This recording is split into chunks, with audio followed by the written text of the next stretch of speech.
জুবিন গাৰ্গৰ এই সমাধি ক্ষেত্ৰখন স্থান নিৰ্বাচন কৰোঁতেও মই নাই বুলি ইয়াতে 15 বাৰতকৈ বেছি আহিছোঁ আৰু এই স্থানখনতে জুবিনৰ শেষকৃত্য বা অন্তিম যাত্ৰা হওক তাৰো ব্যৱস্থা কৰিবৰ কাৰণে আমিয়ে ইয়াত আছিলোঁ।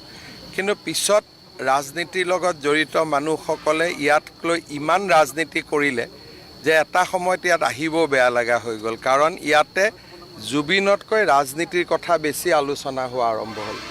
আৰু মই জানিছিলোঁ যে ইলেকশ্যন হোৱাৰ পিছত লাহে লাহে ৰাজনীতি শেষ হ'ব আৰু জুবিনৰ যি আচল যিটো মানুহ বা আচল যিটো চৰিত্ৰ, আচল যিটো সত্তা, আচল যিটো শিল্পী মন, সেইটো নিজে নিজে প্ৰকাশ হ'ব।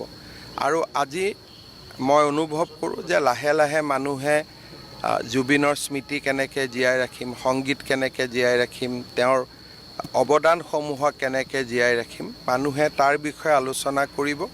ৰাজনীতি শেষ হ'ল আৰু মই ভাবোঁ যে ভৱিষ্যতেও যাতে জুবিনক লৈ মানুহে ৰাজনীতি নকৰে, যাতে জুবিনৰ আচল সত্তাটো জীয়াই থাকিব পাৰে।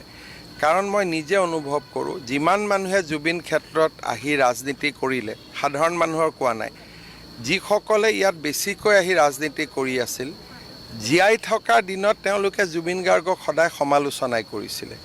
গতিকে এইবিলাক বন্ধু হৈছিল অকল এটা পাৰপাছ লৈ। কিন্তু আমাৰ কাৰণে জুবিন অতীততো আছিল, বৰ্তমানো আছে, ভৱিষ্যতেও আমাৰ কাৰণে তেনেকৈ থাকিব যেনেকৈ আমি জুবিনক পাইছিলোঁ। জুবিন গাৰ্গৰ এই সমাধি ক্ষেত্ৰখন স্থান নিৰ্বাচন কৰোঁতেও মই নাই বুলি ইয়াতে 15 বাৰতকৈ বেছি আহিছোঁ আৰু এই স্থানখনতে জুবিনৰ শেষকৃত্য বা অন্তিম যাত্ৰা হওক তাৰো ব্যৱস্থা কৰিবৰ কাৰণে আমিয়ে ইয়াত আছিলোঁ। কিন্তু পিছত ৰাজনীতিৰ লগত জড়িত মানুহসকলে ইয়াক লৈ ইমান ৰাজনীতি কৰিলে যে এটা সময়ত ইয়াত আহিবও বেয়া লগা হৈ গ'ল, কাৰণ ইয়াতে জুবিনতকৈ ৰাজনীতিৰ কথা বেছি আলোচনা হোৱা আৰম্ভ হ'ল। আৰু মই জানিছিলোঁ যে ইলেকশ্যন হোৱাৰ পিছত লাহে লাহে ৰাজনীতি শেষ হ'ব আৰু জুবিনৰ যি আচল যিটো মানুহ বা আচল যিটো চৰিত্ৰ, আচল যিটো সত্তা, আচল যিটো শিল্পী মন, সেইটো নিজে নিজে প্ৰকাশ হ'ব।